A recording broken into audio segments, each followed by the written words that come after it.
Juga jangan suka ngomel. Hah, oi, Bo. Saya heran lihat rumah tangga orang Islam. Nabi itu, Bu, ndak kaya. Nabi itu ndak ada sofanya. Nabi itu ndak punya AC. Nabi itu makannya ala kadarnya. Tapi bahagia dalam rumah tangganya. Loh, kenapa kita umatnya sudah miskin, rumah ngontrak-ngontrak, suami jelek, istri bau mulutnya.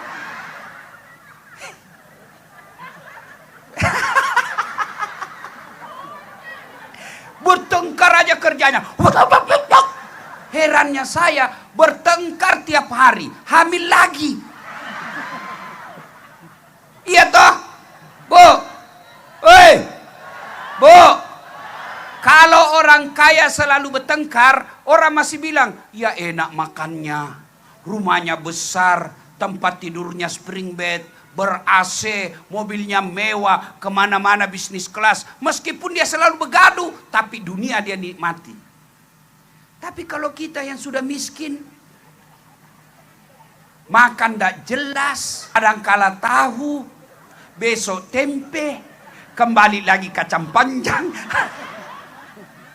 lusa kangkung, begaduh terus. Kapan kau bahagia?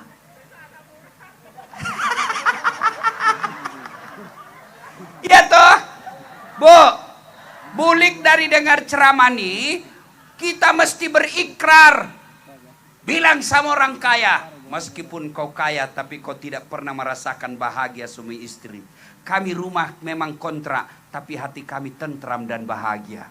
Itu sudah susah. Pulang suami kerja tambal ban, istri di rumah, muka dompet kelipat 17.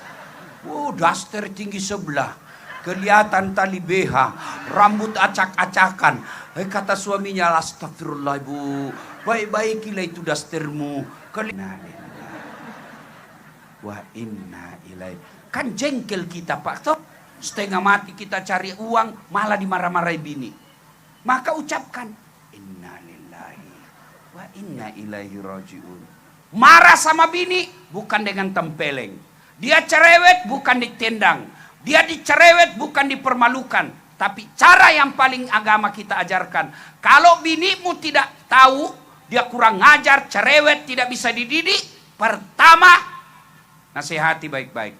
Jangan begitu sayang. Saya ini mau bahagia kamu dengan duit. Tapi kau tengoklah uang saya berapa. Semua gaji kamu yang pegang kan. Sabarlah kau sayang. Masih juga tidak ada perubahan. Besok suara mulai naik. Kamu saya sudah kasih tahu toh. Semua uang kau sudah ambil. Mana ada duit saya? Ini kau tengok ini. Masih tidak ada perubahan. Bisa tempat tidur. Begitu ajaran agama. Nasihati dulu lembut. Masih tidak mau agak keras. Masih tidak mau bisa tempat tidur. Begini deh. Kamu tidak ada perubahan. Kau tidur kamar sebelah. Saya tidur kamar sini. Berhari-hari tidak ada perubahan, maka tahap keempat, kembalikan ke orang tuanya. Bu, saya titip dulu istri saya, aduh, dia kayak ember bocor. Nah, bilangkan balikin dulu. Orang tuanya meninggal, saudaranya. Saudaranya tidak ada, pamannya. Balikin.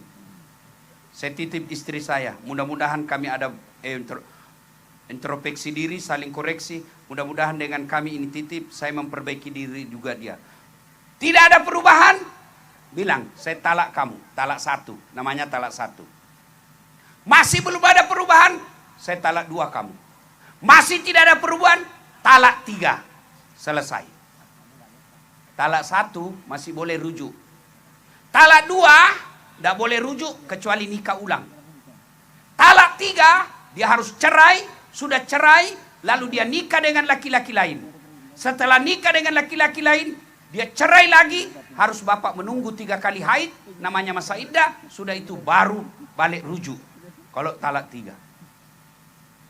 Nonton YouTube, Dasman. Sudah itu jangan lupa like and share.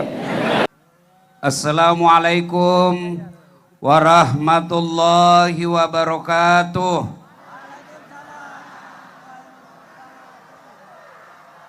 Alhamdulillah. Alhamdulillahi rabbil alamin. Wa bihi nasta'inu ala umurid dunya waddin. Ashhadu an la ilaha illallah wa ashhadu anna Muhammadan abduhu wa rasuluh. Allahumma salli ala Sayyidina Muhammad wa ala alihi wa sahbihi ajma'in. Amma ba'd. Faqad qala Allah subhanahu wa ta'ala fi kitabil karim. Bismillahirrahmanirrahim. Ya ayyuhalladzina amanu taqullaha haqqa tuqatih wa la tamutunna illa wa antum muslimun. Wahai orang-orang yang beriman, bertakwalah kalian kepada Allah dengan sebenar-benarnya takwa, dan janganlah kalian mati kecuali dalam keadaan beragama Islam. Ayat ini sesungguhnya Allah ingin informasikan, sampaikan kita, hati-hati kalian yang mengaku Islam. Kamu mengaku Islam tapi belum tentu kau bisa mati membawa Islammu. Ayat ini Allah ingin sampaikan, banyak di antara kita mengaku Islam tapi matinya tidak membawa Islamnya. Insya Allah kita tidak akan mati dalam keadaan merampok. Amin. Insya Allah kita tidak akan mati dalam keadaan judi. Amin. Insya Allah kita tidak akan mati dalam keadaan berzina. Amin. Tapi yang bisa membuat kita mati kafir, hubbi aklil haram, suka memakan makanan haram. Salah satu di antaranya menerima serangan fajar waktu pilkada. Kau ketawa, nak kau semua pelakunya.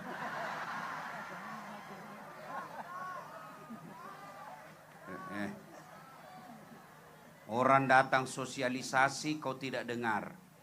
Apa yang kau bilang? Wane piro. Akhirnya apa?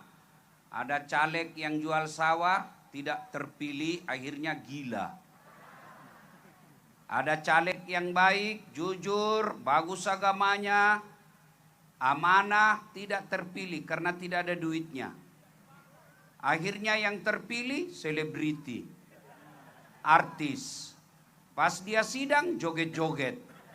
Nah, jangan salahkan, kenapa? Karena memang dia artis. Iya, makanya jangan pilih karena popularitas. Jangan pilih karena isi tas.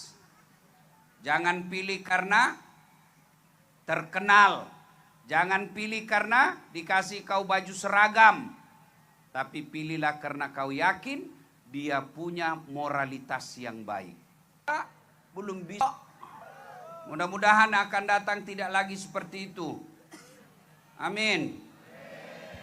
Wa qala idzan bismillahirrahmanirrahim. Ya ayyuhalladzina amanu dukhulu fis silmi kafatan wa la tattabi'u khutuwatis syaitan innahu lakum aduwwum mubin. Wahai orang-orang yang beriman, masuklah engkau ke dalam Islam secara sempurna, bukan Islam pencitraan, bukan Islam pilcaleg, bukan Islam pilkada secara benar. Dan janganlah engkau ikuti langkah-langkah setan, karena sesungguhnya setan itu musuh yang nyata bagi kalian. Musuh kalian siapa, Ibu? Siapa? Setan. Makanya jangan musuhi polisi. Ibu, jangan musuhi polisi. Kalau ibu-ibu motornya hilang, siapa kau cari, Bu? Polisi. Anakmu ada yang ganggu, siapa kau cari, Bu?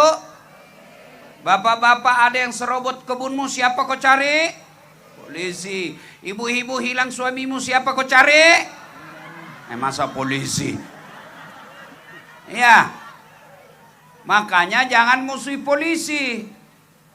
Bahkan kita bisa ceramah tertib seperti ini sekarang karena kita dibantu oleh bapak-bapak polisi.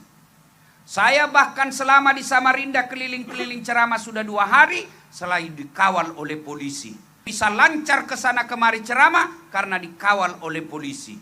Macet jalan, saya baca surah Yasin, tidak bergerak mobilku. Saya baca ayat kursi, belum juga bergerak. Tapi begitu datang polisi lalu lintas, Pak Ustadz, lancar. Makanya jangan musuh polisi. Iya tuh Bu? Pun kalau ada polisi di jalan, saya tidak lihat Bapak. Kenapa kau tidak lihat saya? Bapak sembunyi di tikungan. Gimana surat-suratmu? Lengkap. Saya tilang kamu. Kenapa Bapak tilang? Lengkap surat saya. Kau pembohong. Maksudnya apa Pak? Itu motormu Honda, jaketmu Yamaha. Itu polisi film India. Kalau polisi Indonesia mengayomi, melindungi, dan melayani masyarakat. Polisi juga jangan musuhi ulama. Betul? Betul? Karena kalau kau mati, siapa yang bungkus kau? Maka yang baik adalah polisi lindungi ulama, ulama doakan polisi, sama-sama kita menjaga dan melestarikan ketertiban desa Pembalut. Apa? Apa saya bilang tadi Bu? Salah dengar lagi nih. Saya bilang balut. Saya bilang apa tadi? Ibu yang pakai itu. Ya, ibu apa? Wa qalaidan bismillahirrahmanirrahim. Innallaha wa malaikatahu yusalluna 'alan nabi. Ya ayyuhalladzina amanu sallu 'alaihi wa sallimu taslima. Sesungguhnya Allah dan para malaikatnya berselawat kepada Rasulullah Muhammad sallallahu alaihi wasallam. Maka wahai orang-orang yang beriman, bersalawatlah kalian kepada Rasulullah dengan sebaik-baik salawat. Suatu kali Nabi lagi duduk-duduk dengan malaikat Jibril. Tiba-tiba Nabi melihat ada malaikat lebih sejuta jari-jarinya. Adik-adik, Dek, berapa jari-jarimu? 10. Coba periksa kakimu. 20. Ya toh? Bujur kalau? Bujur. Bujur banar. Ya. Ini malaikat Bu, lebih sejuta jari-jarinya. Nabi kagum dan dia tanya, Jibril, malaikat apa itu? Banyaknya jari-jarinya. Jibril menjawab, itu malaikat yang Allah tugaskan mencatat air ketika hujan. Ada yang bisa catat air hujan? Ada? Kenapa? Banyak betul jatuhnya bareng-bareng dan laju. Kada bisa ditahan. Ya kalau? Nah, lalu Nabi bertanya, wahai malaikat, apa betul kau mampu mencatat air ketika hujan? Ya, ku catat yang jatuh di gunung, ku catat yang jatuh sungai Mahakam, ku catat yang jatuh di daratan. Semuanya aku catat ya Muhammad, tak setetes pun yang tidak aku catat. Maka aku sibuk dengan jariku yang banyak ini. Lalu malaikat itu berkata, ya Muhammad, ada satu yang kada mampu aku catat. Tidak mampu aku catat. Kenapa? Jumlahnya lebih banyak daripada air hujan. Apa gerangan? Ketika umatmu berkumpul di lapangan desa. Ini dia tungguin lagi saya salah ini. Balut. Mereka berkumpul seperti malam ini. Lalu mereka bersalawat bareng-bareng kepadamu. Aku tidak bisa mencatat betapa banyak pahala yang Allah turunkan di tempat itu. Maka ketika berkumpul seperti ini bersalawatlah. Karena pahalanya lebih banyak daripada air hujan. Bapak-bapak, Pak, orang masuk surga itu bukan karena tidak ada dosa. Paham baik-baik ini. Orang masuk surga bukan karena tidak ada dosa. Kalau orang masuk surga karena tidak ada dosa, tidak ada isinya surga kecuali Nabi Muhammad SAW. Mana ada manusia yang tidak ada dosanya? Ayo tunjukkan saya manusia yang tidak ada dosanya. Ini. Banyak semua dosanya ini. Dosa apa banyaknya ini? Penggosip. Ini kalau kumpul ceramah begini masih gosip itu. Meskipun perbedaannya cuma 0,1%. Makanya ibu kalau kumpul begini berselawat. Saya mau ajak salawat, boleh? Boleh? Serius? Oke, kita tanding ya. Mana lebih laju suaranya bapak-bapak dengan emak-emak. Ya, yang merasa jadi laki diam dulu ya. Kita dengar dulu emak-emak nih, ras terkuat di bumi. Nah, sen kanan tidak belok-belok. Begitu disenggol dia lebih dulu marah. Wush, ini ya. Ayo Bu, salawat ikut sama-sama Ibu ya. Ayo, yang di belakang salawat sama-sama ya. Yuk. Salatullah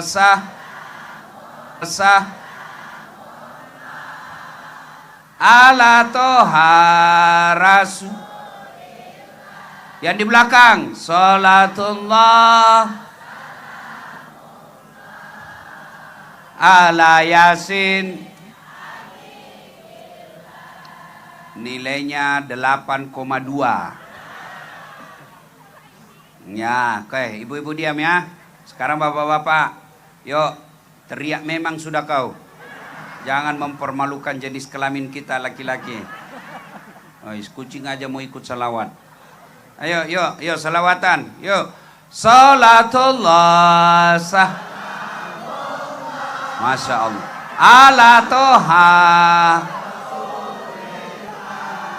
Salatullah ala yasin. Masya Allah. Nilainya 9,6.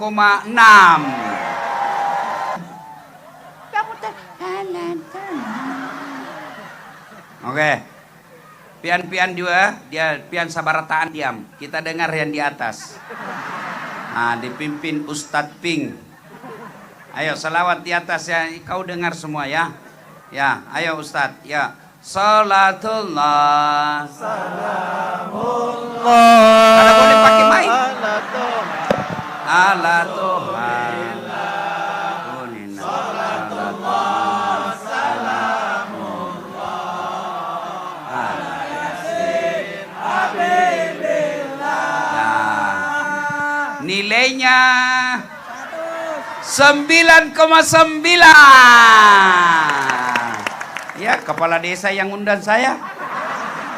Nanti kalau saya kasih nilai kecil, honorku dikurangi. Ayo kita sama-sama semua ya, sama-sama ya. Boleh enggak saya minta tolong? Boleh, serius. Minta keikhlasannya, naikkan HP, nyalakan lampunya. Ayo, yuk kita nyalakan. Mohon hormat, saya minta tolong yang punya HP dinyalakan HP-nya. Yuk. Silakan, mudah-mudahan nyala HP-nya, Allah cintai, Allah senyum kepada yang mencintai Rasulullah. Yang jual-jual dulu sehingga sekejap, berhenti dulu jual, nyalakan dulu lampunya. Yuk, yang di atas juga, sambil nyalakan kita selawatan. Yang tidak punya HP, pinjam HP-nya kawan. Wa kulli mujahidi lillah bi ahlil badri ya Allah bi ahlil badri ya Allah bi ahlil badri ya Allah. Terima kasih, simpan kembali, kita dengar lagi ceramah. Nyalakan lampunya. Ibu bapak, saudara-saudara sekalian teristimewa yang kita muliakan, para alim ulama yang hadir di sini, tuan-tuan guru yang hadir di sini, kita hormati para pejabat yang hadir di sini, para kepala desa, Pak Camat yang mewakili bupati, hadirin hadirat yang insya Allah dimuliakan dan rahmati Allah Subhanahu wa taala. Ibu, ada ndak yang punya anak di sini? Ada yang sudah meninggal anaknya?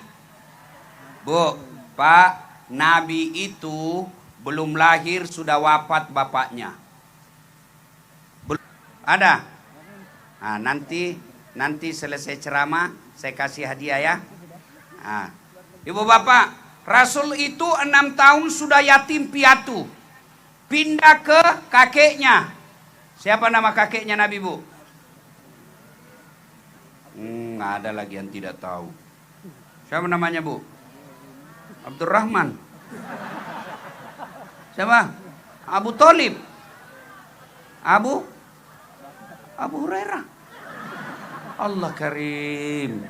Majelis taklim kada tahu paman Nabi. Ya kakek Nabi. Makanya Bu nyanyinya yang lagi nyanyi sejarah Nabi. Anak-anak Nabi ada 7 orang, 3, 4 perempuan. Pertama Qasim, Abdul, Ibrahim, ya Ummu Kalsum, Fatimah. Ayahnya bernama, ibunya bernama, kakeknya bernama Abdul Muthalib, pamannya Rasulullah itu Bu, bayang 6 meninggal di depan Nabi. Di sini saya yakin tidak ada yang meninggal anaknya 6 orang. Lepas itu mulai perang. Perang pertama perang Badar. Sudah perang Badar, alhamdulillah perang Badar Islam menang. Perang Uhud Islam kalah. Bahkan kekalahan itu ditebus wafatnya paman Nabi Hamzah. Dan Nabi melihat pamannya Hamzah dibelah dadanya oleh Hindun, istri Abu Sufyan. Dia ambil hatinya Hamzah, dia gigit dengan izin Allah, tidak bisa digigit. Perang demi perang. Kemudian diusir dari kampung halamannya. Di Mekah beliau lahir, di Mekah beliau besar, di Mekah beliau menikah. Tapi setelah 40 tahun diusir oleh sekampungnya. Dan puncak pengusirannya dilakukan oleh Abu Thalib, Abu Lahab pamannya sendiri. Disuruh pergi hijrah Nabi ke Mekah. Dan seterusnya dan seterusnya. Apa gunanya kau cerita itu Ustaz? 1, Nabi itu hidupnya penuh dengan kesusahan. Nabi itu hidupnya penuh penderitaan. Dalam berumah tangga, 6 anak beliau meninggal. Dalam berumah tangga, beliau pernah Aisyah dituduh rumah tangga. Pernah beliau 3 hari 3 malam tidak makan sampai cucu beliau Hasan Hussein pucat. Itu Nabi penuh penderitaan dalam hidupnya. Lalu kenapa kita umatnya merasa tidak boleh menderita? Nabi doanya mustajab. Nabi sholatnya sampai kalau sholat sunnah bengkak betis beliau karena lamanya beliau berdiri sholat. Sholat Senin Kamis tidak pernah lepas. Tahajud tiap malam. Akhlaknya baik tapi hidupnya pun penuh dengan kesusahan. Lalu kenapa kita ini yang sholatnya cuma hari Jumat, paling terlambat datang, paling cepat pulang. Orang khotbah kau tidur. Lalu begitu ada masalah dalam hidupmu, kamu merasa kok Tuhan tidak adil kepadaku.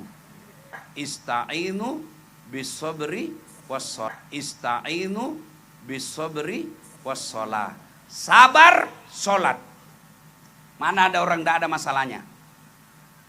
Itu di depan. Muka-muka penuh masalah juga semua seleng. Ini ibu-ibu. Oh, muka-muka penuh masalah juga ini semua ini. Nah, ini. Apa ini banyak juga masalahnya. Masalahnya mau kawin tapi takut sama bininya. Ini yang ceramah. Maaf, saya orang Bugis. Kadang ada orang Bugis takut sama bininya. Bugis. Tidak ada lelaki Bugis takut sama bininya. Cuma bininya lebih bernya rumah, masih ngontrak-ngontrak. Ada begitu? Ada. Ada juga orang Pak, belum menikah, sudah punya rumah. Sudah 2 tahun, sudah 2 rumahnya. Tapi apa masalahnya? Tidak ada anaknya. Ada begitu? Ada. Alhamdulillah ada orang Ustaz, ada rumahnya, anaknya ada. Tapi apa masalahnya? Mertuanya selalu ikut campur. Biar gordennya mau diatur semua. Bodoh itu istrimu. Kenapa mak? Itu warna gordennya tidak serasi sama kursinya. Ada kan begitu? Ada. Mertuanya baik, rumah ada, anak ada. Apalagi masalahnya? Masalahnya suaminya selingkuh. Istrinya membalas. Tidak ada orang tidak ada masalah. Iya toh ibu? Iya toh? Semua kita punya masalah Pak. Resepnya berarti bukan masalah yang jadi masalah. Masalah kita adalah bagaimana mengatasi masalah. Apa tidak ada pegadaian di sini? Ini muka-muka langganan pegadaian ini semuanya. Ya, semua kita ada masalah. Tapi yang jadi masalah adalah bagaimana cara kau mengatasi masalah. Jangankan kita, Pak. Coba lihat. Ada anak muda dakwah. La ilaha illallah. Jangan sembah kecuali Allah. Tiada Tuhan selain Allah. Dimusuhi satu kampung. Diusir dan diperintah tangkap oleh raja. Mereka lari masuk ke dalam goa. Tidur mereka dalam goa. Ternyata setelah bangun, dia bilang yang satu, kau pergi belanja, ini ada uang. Dia keluar belanja di warung. Begitu dia bayar, kata yang punya warung, bos, ndak laku ini uangmu. Maksudnya apa? Ini uangmu ndak laku. Kok bisa? Ini uang yang lalu laku, ini uangmu. Mana bisa? Nah kemarin kami tidur, kau bilang 309 tahun. Ternyata mereka tidur, dia sangka sehari, ternyata tidurnya 309 tahun. Siapa kisah ini? Kisahnya Ashabul Kahfi. Ayo. Ada lagi, la ilaha illallah. Tiada Tuhan selain Allah. Jangan sembah kecuali Allah. Malah disuruh bakar. Bakar dia. Ibrahim alaihissalam. Ibu-ibu, bisa enggak hidup orang kalau dibakar api seluas ini lapangan? Bisa enggak hidup? Tidak mungkin. Tapi Ibrahim justru kedinginan dalam api. Keluar. Masalahnya la ilaha illallah, dakwah, tapi dimuji sama raja. Semua orang punya masalah, tapi kenapa para nabi dan rasul ketika ada masalahnya tidak ada yang mengatakan, Tuhan saya berhenti jadi nabi. Apaan jadi nabi? Menderita terus. Tidak ada. Apa resepnya? Itu tadi dua. Sabar, sholat. Ada masalah, anakmu nakal, suamimu cerewet. Terbalik. Ibu yang cerewet atau suami? Ibu yang cerewet atau suami? Ibu-ibu, mau tahu enggak kenapa suami tidak betah di rumah? Itu dia jawab. Karena istri cerewet. Bapak-bapak mau tahu enggak kenapa istrimu cerewet? Kata Nabi karena dua sebabnya. Satu, jarang kau puji. Itu langsung dia jawab. Iya toh? Makanya Pak, kalau mau istrimu berhenti cerewet, selalu puji. Terutama puji ketika dandan dan puji masakannya. Dia habis mandi keluar dari kamar. Subhanallah. Cantik benar. Kamu seperti bidadari dalam surga. Dan hebatnya itu pujian laki-laki. Meskipun istrimu tahu kau bohong, dia tetap senang. Ya tuh ibu? Dia bilang, kau makin cantik sayang. Dia bilang istrinya, saya tahu kau bohong tapi tidak apa-apa. Ya tuh? Makanya Pak, puji istri. Yang kedua, penyebab istri itu suka ngomel karena suami jarang kasih hadiah. Tuh betul kan? Maka bubuhan bapak-bapak, lelakian, kalau kau pergi kerja, 1 minggu kada pulang bawa hadiah. Meskipun itu nasi bungkus. Ya kau juga kalau dikasih nasi bungkus, jangan juga apa hadiah ini. Kasih hadiah. Dan hadiah paling disenang perempuan, emas. Ya toh ibu? Coba kau dengar, ini malam saya buktikan. Jawab ini bu, kau diam. Dengar jawab ini bu. Biar suami tidak pula, yang penting ada uangmu dia cari. Makanya kalau kau pulang kasih hadiah. Hadiah ulang tahun. Jangan sampai istrimu ulang tahun kamu lupa. Ya, kasih hadiah. Pulang suatu ketika bu, saya pulang ceramah. Lama saya baru pulang. Saya kasihlah hadiah istri saya emas. Gelang tebal dengan kalung. Waktu saya kasih dia terharu bu. Sampai menetes air mata aja. Dia bilang, terharu saya, terima kasih saya. 1 bulan kemudian dia tahu palsu. Dia bilang, apa ini? Ternyata palsu. Saya bilang, ya di mana lah saya dapat duit belikan kau emas besar begitu. Meskipun itu palsu, tapi cintaku murni 24 karat. Coba bapak-bapak amalkan. Ibu juga jangan suka ngomel. Hoi, Bu. Saya heran lihat rumah tangga orang Islam. Nabi itu, Bu, ndak kaya. Nabi itu ndak ada sofanya. Nabi itu ndak punya AC. Nabi itu makannya ala kadarnya. Tapi bahagia dalam rumah tangganya. Loh, kenapa kita umatnya sudah miskin, rumah ngontrak-ngontrak, suami jelek, istri bau mulutnya.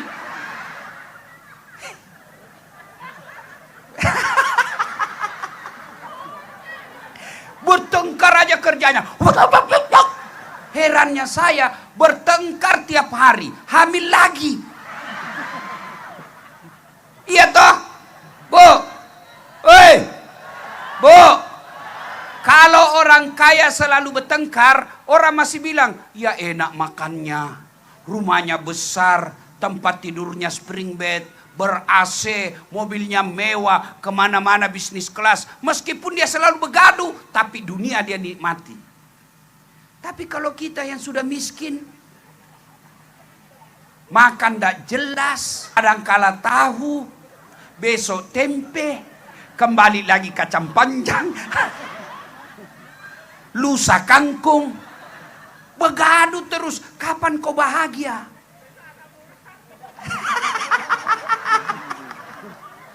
Iya toh, Bu. Bulik dari dengar ceramah ini, kita mesti berikrar. Bilang sama orang kaya, meskipun kau kaya tapi kau tidak pernah merasakan bahagia suami istri.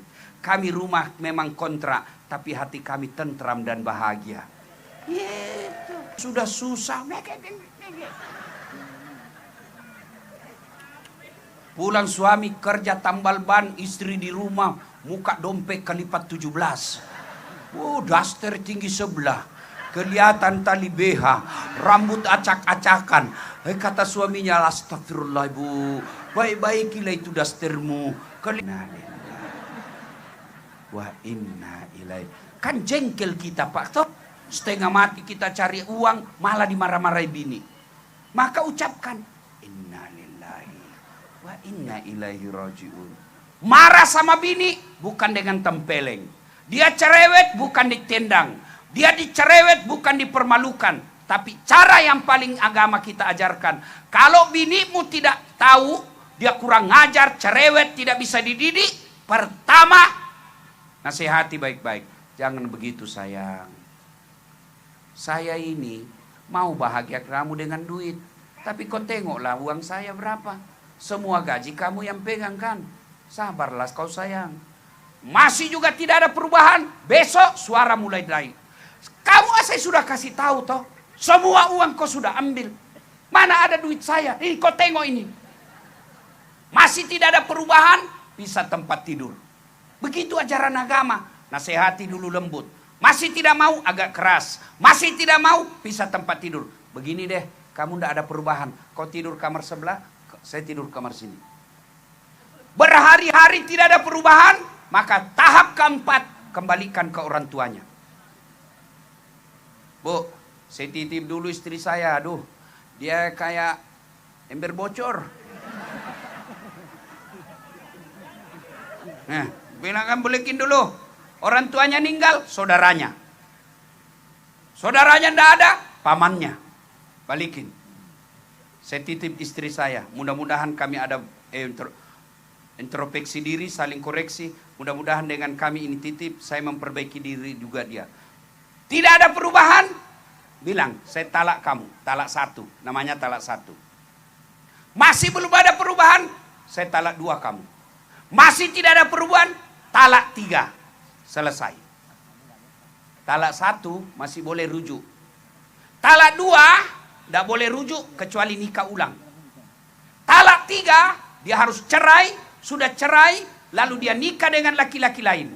Setelah nikah dengan laki-laki lain, Dia cerai lagi, harus bapak menunggu 3 kali haid, namanya masa iddah, sudah itu baru balik rujuk. Kalau talak 3. Bagaimana kalau perempuan bilang ceraikan saya? Talak saya? Biar di atas pantatnya ndak sah. Talak, talak, talak, talak, talak, talak, talak, talak. Biar di atas pantatnya. Ndak sah. Kenapa hak talak ada sama laki-laki? Begitu caranya. Jadi kalau ada masalah dalam rumah tangga, resepnya, jalan keluarnya bukan update status. Ini sekarang perempuan banyak dibego-begoin sama medsos. Bertengkar sama suaminya, semua kejelekannya dicerita. Tak kusangka kau begitu kerjanya. Suatu ketika suaminya belikan emas. Senanglah bininya dibelikan emas. Setelah senang, lalu dia bilang suaminya, "Bu, ayo kita atas." Ngomel kau di situ. Atas. Ngomel kau di situ. 1 jam kemudian, Pak, tiba-tiba dari dalam sumur ada makhluk hitam tinggi besar keluar. Kaget suaminya. "Hei, siapa kamu?" "Saya jin penunggu sumur ini. Saya sudah 400 tahun di dalam tenang-tenang. Ada perempuan di dalam, ngomel aja kerjanya sudah 1 jam. Lebih baik saya lari." Kata suaminya, "Tunggu dulu, kamu baru 1 jam, saya 24 jam." Paham Ibu? Paham? Kenapa suami tidak betah di rumah? Ngomel. Maka kalau ada kita tidak senang, cukup ucapkan inna lillahi wa inna ilaihi rajiun. Ada yang datang menagih kita, ngomel, terima. Apa boleh buat? Namanya risiko berutang. Ada orang mau berutang tapi tidak mau ditagih.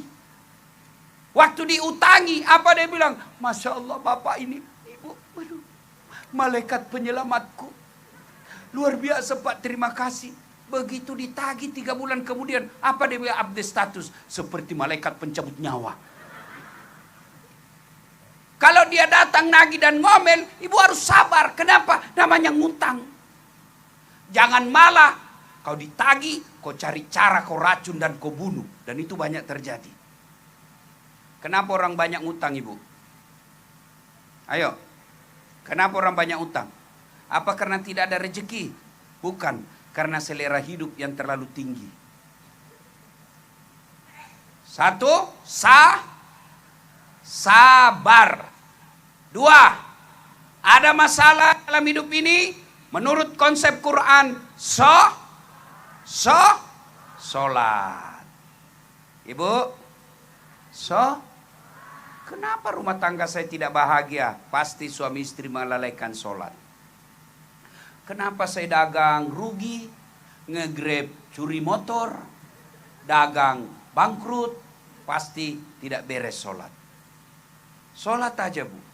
Insya Allah kalau sholat baik, Allah yang selesaikan masalahnya. Allah yang akan membantu menyelesaikan. Tuhan apa yang menyengsarakan hidupnya orang yang baik sholatnya? Masa ada orang di penjara gara-gara baik sholatnya? Ada pernah ibu dengar Dasat Latif ditangkap karena rajin berjamaah? Iya, tidak mungkin. Manusia saja tidak mungkin tangkap orang yang sholat. Allah, Tuhan yang maha pengasih, yang maha pemberi, maha penyayang, maha penolong, maha segala-galanya. Tidak mungkin Allah sengsarakan hidup kalau baik sholat. Alhamdulillah saya lihat muka-muka rajin sholat semua ini. Amin. Ya, perempuan paling banyak tidak sholat kalau ada pengantin. Ya toh? Apalagi dia dempul mukanya.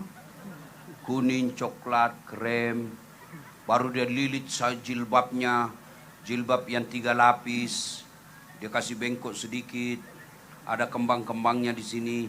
Ada juga pita-pita di sini. Nggak sholatlah dia gara-gara jilbab. Saya baru-baru ini Bu pulang umroh. Baru-baru pulang umroh. Di perjalanan kita naik pesawat. Tiba waktu sholat subuh. Saya tengok kiri kanan saya, tidak ada yang bangun sholat subuh. Padahal pulang umroh.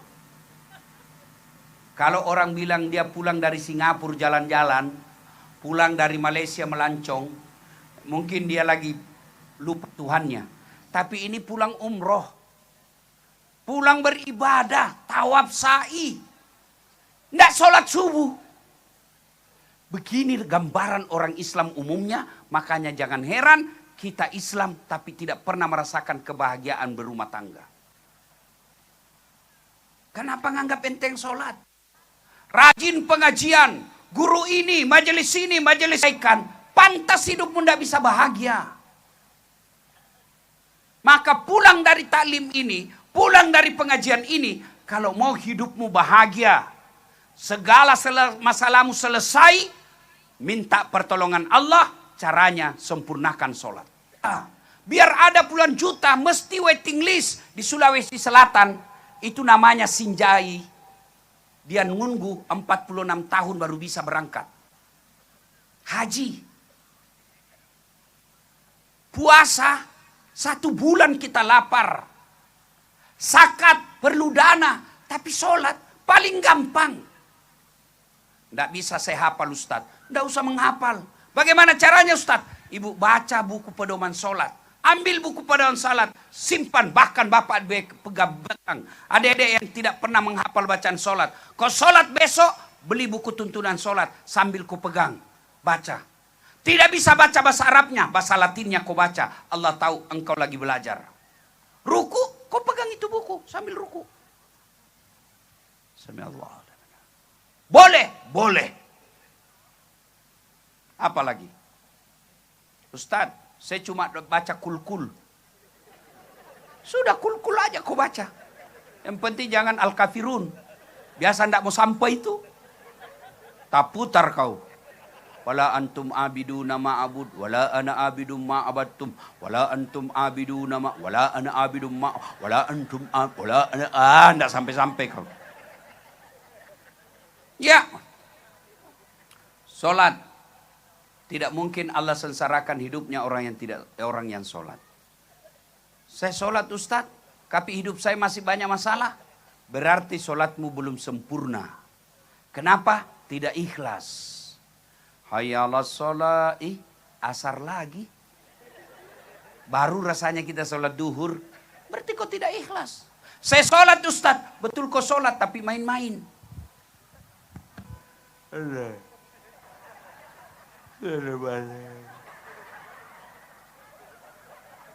Iya kena berdua. Iya. Ihdinas siratal.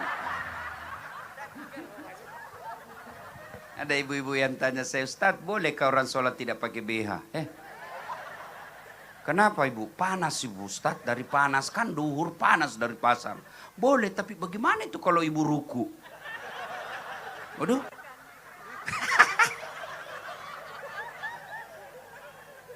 Ya toh?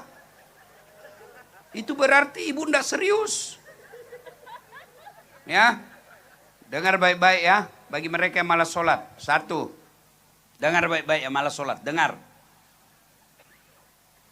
Bapak tidak puasa, masih Islam. Bapak tidak haji, masih Islam. Bapak tidak bayar zakat, masih Islam. Tapi tidak sholat, dengar firman Allah. Bismillahirrahmanirrahim. Muhammadar Rasulullah. Walladzina ma'ahu asidda'u lal kuffar. Ruhama'u bainahum. Tarahum rukka'an sujjada. Dan ila akhiril ayat. Tanda umat Muhammad itu, kalau dia melihat itu, jangan kau solati jenazahnya. Jangan kau solati jenazahnya. 2, dengar yang malas sholat. 2. Suatu kali lagi ceramah. Kumpul-kumpul sahabat. Tiba-tiba datang orang mengadu, ya Rasulullah, tetangga kami di desa tidak ada yang solati. Berdosa satu kampung itu. Kalau tidak ada yang solati, orang Islam berdosa satu kampung. Kenapa mereka tidak ada solati? Ya Rasulullah, ini jenazahnya mulutnya seperti mulut babi. Kaget Nabi. Nabi dakati, datangi. Benar. Didoakan. Selesai didoakan, baik kembali. Solati, dikafani, disolati. Selesai disolati, mau dimasukkan ke kubur. Berubah kembali. Nabi tanya, Ada yang tahu enggak ini? Bagaimana sholatnya? Oh, memang dia melalaikan sholat ya Rasul. Pantas, makamkan saja seperti itu. 3, renungkan baik-baik amalan sholat ya. Dengar baik-baik. Begitu kau di alam kubur, masuk, yang pertama ditanya sholat. Sebelum ditanya haji, sebelum ditanya zakat, sebelum ditanya puasa, ini dulu yang ditanya. Sholatmu dulu. Kalau baik sholatnya kata Nabi, maka seluruh amalnya baru diperiksa. Tapi ke sholatnya tidak beres, seluruh amalnya hapus. Tidak ada gunanya. Maka begitu kalau orang baik sholatnya, menurut kitab ada 5 pertanyaan. Setelah seluruh pengantar balik, pengantar jenazah, balik semua mereka, datang malaikat yang bertugas menanya kita di kubur. Dia bawa godamnya. Akan menanya 5 perkara. Kalau baik solatmu Pak, tidak usah cemas. Kenapa? Solat yang akan jawab. Datang malaikat. Ini orang baik solatnya. Dia tanya, Marrabuka, siapa Tuhanmu? Solatnya berkata, mundur dah saat. Waktu kau hidup, kau rajin pelihara solat. Sekarang saya yang jaga kamu. Mundur. Tanya lagi malaikat, Marrabuka, siapa Tuhanmu? Solat menjawab, Allahu Akbar. Malaikat giling kepala. Jago betul ini. Ditanya lagi, Man nabiuka? Siapa nabimu? Solatnya lagi menjawab, Ashhadu an la ilaha illallah wa ashhadu anna Muhammadar Rasulullah. Malaikat giling kepala. Makin hebat ini orang. Wah, ini pasti penduduk desa Embalut ini. Akhirnya pertanyaan 3 kata Mungkar. Kir. Maju Nakir. Kata Nakir, sedangkan kau mundur apalagi saya. Saya hanya wakil. Mungkar Nakir naik menghadap kepada Allah. Dia tidak lanjutkan pertanyaan 3, 4, 5. Ya Allah, ada hambamu meninggal. Saya tanya, Marrabbuka? Dia jawab, Allahu Akbar. Allah berfirman, bukan dia yang jawab pertanyaanmu, tapi solatnya. Karena dia baik solatnya, tidurkan dia untuk menunggu hari kiamat. Seperti nikmatnya tidur pengantin baru. Masih ingat waktu pengantin baru, Bu? Nyaman banar. Kata pengantin baru, cepat betul pagi. Itu kalau baik solat. Kalau tidak beres solat, solat cuma hari Jumat, datang sudah malaikat. Dia bilang, sudah lama saya tunggu kau. Kau paling banyak ceritamu.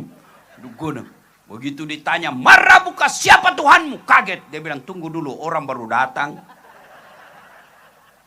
Ditanya lagi, Marrabuka, siapa Tuhanmu? Tak lagi. Langsung dia kaget, dia jawab, ketuhanan yang Maha Esa. Langsung disemes. Pak. Ya Allah, ada hambamu meninggal. Saya tanya, Marrabuka? Dia jawab, ketuhanan yang Maha Esa. Allah berfirman, oh itu bangsa Indonesia yang beres Pancasilanya tapi tidak beres solatnya. Karena yang beres solatnya, tidurkan dia seperti tersiksanya orang tidur, orang sakit gigi. Adik-adik, pernah ndak berjemur jalan kaki panas sekali? Tiba-tiba masuk bilik, ruangan yang ada AC di dalamnya. Belum masuk kita di dalam, baru buka pintunya, sudah keluar awas sejuknya. Pernah kan rasa begitu? Begitulah alam kubur. Belum masuk surga, tapi hawanya surga sudah sejukkan kuburnya. Sebaliknya, pernah masak ikan, Bu? Bakar ikan. Pernah kan? Meskipun tidak disentuh itu api, tapi bara apinya sudah membakar wajahnya. Begitu orang dikubur. Dan masuk kubur bukan menunggu 1 hari. Bukan menunggu 1 tahun, kada bulik lagi. Siapa orang menderita di alam kubur? Kata Nabi, al-mutakhawilu bis sholat. Mereka yang menganggap enteng sholat. Kalau rumah tangga penuh masalah, maka sabar dan sholat. Dengan sabar dan sholat, maka Allah akan membantu menyelesaikan masalah dalam rumah tangga. Ingin rasanya berlama-lama, tapi waktu jualah yang membatasi kita. Ini sudah 1 jam saya teriak-teriak ini, Bu. Masih bisa 2 jam? Serius, Pak? Betul? Mampu? Sanggup? Saya yang tidak sanggup. Kalau masih mau menonton ceramah saya secara lengkap, bahaya meninggalkan sholat, bagaimana mengatasi masalah rumah tangga, semua sudah ada di YouTube. Silakan buka YouTube saya, sudah kubuka Ustaz, klik. Nggak mau goyang Ustaz, nggak mau taputar. Hakul yakin tidak ada kuotamu. Kalau sudah buka, jangan lupa like and share. Selamat atas ulang tahun desa kita, Desa Embalut. Kalau masyarakatnya rukun, damai, tolong royong, gotong royong, saling membantu, ujub, lalu mereka sabar dalam menghadapi segala rintangan dan masalah, maka Allah janjikan, walau anna ahlal qura amanu wattaqau lafatahna alaihim barakatim minas sama'i wal ar. Maka Allah akan turunkan keberkahan dari dalam tanah, akan muncul keberkahan dari dalam tanah, dan Allah turunkan keberkahan dari dalam dari atas langit. Demikian, lebih dan kurangnya mohon dimaafkan. Usikum wa nafsi bitaqwallah fastabikul khairat. Assalamualaikum warahmatullahi wabarakatuh.